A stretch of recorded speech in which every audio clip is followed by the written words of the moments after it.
this year's festival, the Lachine Mine, the Book Market in Clonmel, and also Marks and Spencer.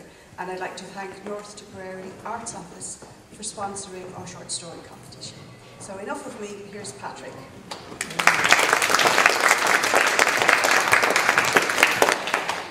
Thank you. There's oodles of space here if anyone wants to come and... Don't be shy, there's a big sofa here that's totally empty. Come round the back. I won't bully you any further. Brave one.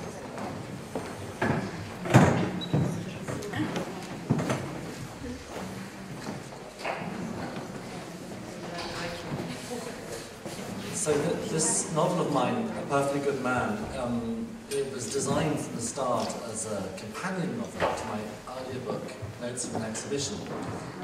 Notes from an Exhibition is very much about motherhood, and this is about fatherhood. And Notes is about creativity, and I suppose this is about faith. The father at the centre of this book is a parish priest, and as I'm sure you know, in England, our Anglican priests get married. And it's one of the toughest things, I gather, to be married to a priest. Possibly beaten only by having to be the child of a priest, which is also very tough.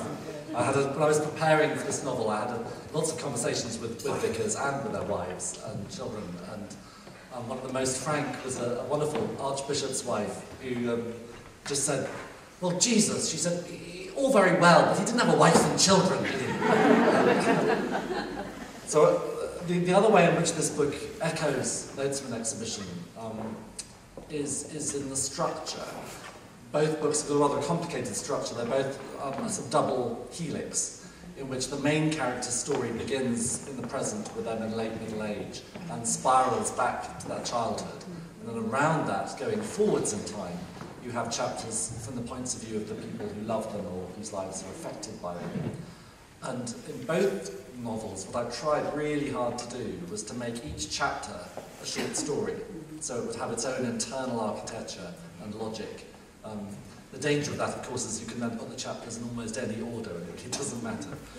So I thought what I'd do is read to you from two of the chapters where Barnaby, the hero, is being talked about by one of the people whose life he has changed. And in the first case, this is from the point of view of one of his children. Barnaby and his wife, Dorothy, have one biological child between them, and then poor Dorothy has several miscarriages, and they end up adopting a Vietnamese baby, a refugee child, who at this stage is, how old is he? He's 11, I think. And he's on a rather ghastly family holiday with just his mum and dad, because his big sister is too old now to come on holiday with them. And they're staying in a very small caravan, not a million miles from where my father's ancestral house is. In fact, this passage is sort of based on our own family history. My father's family built a lovely house way back in the Elizabethan era and lived in it for several centuries, and then got religion. And the first of his ancestors who became a priest thought it wasn't right to live in the place, so he rented it out. And the second one, who was also a priest, thought it wasn't right to own it, and so sold it. And we've been cursing them ever since, because it's a very lovely house. And it is open one day a year, you can go around the garden. So I kind of imagined, so I sent my family to visit, my family in the book, to visit my father's ancestral garden. I think that's all you need to know. Jim went to the loo afterwards, and Dad joined him.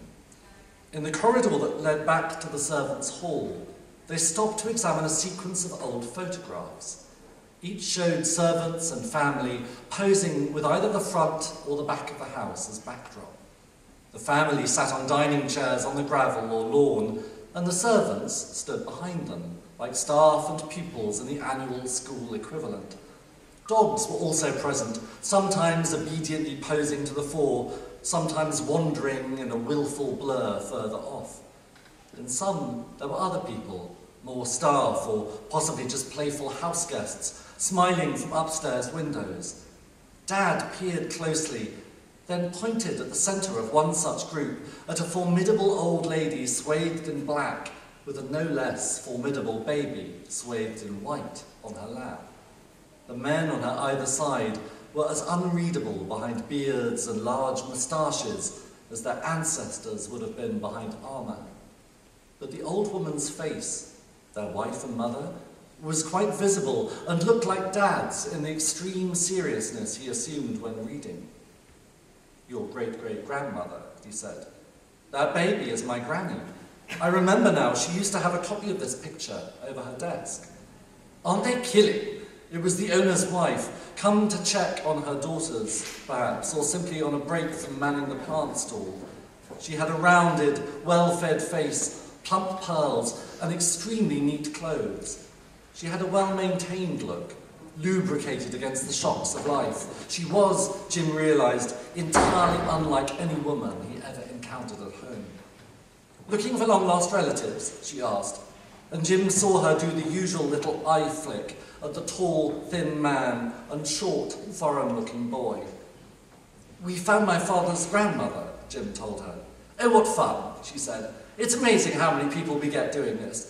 The internet's going to make all that sort of research so much easier, isn't it? And of course, maids were listed on the census returns alongside their mistresses. My favourite's that pudding-faced girl holding the pony." And as she clicked on along the corridor past them and pointedly unhooked and refastened a red silk rope that blocked entry into the rest of the house to mere visitors, something small but essential withered inside him. "She thought your granny was a servant," he told Dad. "I know," Dad said, "but it doesn't matter." It had been a long day out by their standards, and they drove back to the caravan in silence. One of the good things about not having Carrie with them was being alone on the car's back seat and being the better able to relish the dull passivity of being driven and not having to participate. He stared out at the passing scenery, shops he would never enter, people he would never meet, with the same pleasurable blankness he brought to watching bad television at friends' houses. He perceived how typical it was that his father should choose to make nothing of something that clearly mattered to him: the house, the family history, the line of inheritance that had wobbled with his grandmother being the only heir, and been as good as wiped out now that the male heir was an American Vietnamese rape baby and no relation. It all mattered to Dad, or they needn't have visited. And yet, challenged, he crumpled into diffidence and denial, when he could have said perfectly politely, "My ancestors built this house, so my family would quite like to see round it, actually, at least the downstairs." And then, by a connection that felt entirely natural, Jim perceived that it was the same with God. God clearly mattered to his father. He had built his life and his family's lives around the church and its needs. He was prepared to earn less than even the miners used to. Certainly not enough to let him buy back his ancestral home. Not even enough to let them have a holiday in a nice cottage, or even a hotel in the Canaries for once, like normal people, instead of a week in a caravan so small you could have a table or a double bed, but not both at once, so that they all had to go to bed at the same time, even if they weren't all tired. And yet, if challenged, faced, say, with a classmate's father, like Mr. Thomas, who said he never saw the point of church, Dad never made a fuss, never said, "But you must, for the sake of your eternal soul. It matters, Mr. Thomas, truly it does, just let me explain." Rather, he would shrug. Jim had seen him do it, and say something inoffensive and basically meaningless like, "Well, we all find our own way, don't we?" Because however important he thought it was, he thought it was more important not to make a fuss and risk making anybody, even for a moment, feel uncomfortable.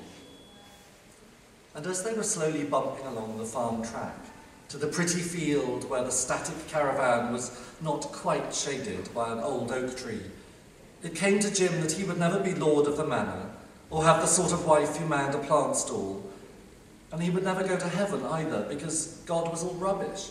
A bit like cream teas or trips to museums, just something people did and said how lovely about, regardless of what they really felt. "There," he said to himself, "I don't believe in God. That's that." It was more than not believing, he realised. That implied that some people did, that believing might be a valid option. In fact, there were no options. There was no God. There was simply life, followed at some entirely random point by death. There was, in fact, simply stuff and time, nothing more. And the excitement, the beauty even of it, was that stuff and time was still amazing. There was no distant thunder, and no sudden onset of cosmic terror. He did not, in truth, feel any more alone that evening than he had that morning, and no less related to his unrelated family. He simply knew that he was alone, which he hadn't done at breakfast. He said nothing. To that extent, he began to realise he was like his father. He would cause no bother for the rest of them. He wouldn't make a scene about suddenly not believing, even though it was depressing to understand that from now on, everything about his father's life, its whole basis, would seem pointless to him. He wouldn't even tell them unless they asked him directly, and that was highly unlikely. He would continue to go to church with them, at least until he left home, because that would be about supporting family now and avoiding conflict, nothing to do with God. But he knew he would never be confirmed. But that was fine too, because he knew even now that Dad was too diffident to suggest it outright, or even to discuss it directly, unless Jim brought it up. Ham and salad for supper, I thought, Mum said as they came to a halt in the field, and there was the caravan before them, a hot, airless little box like an off-white tomb. And there are still those nice potatoes I can boil up. Terror came later that night.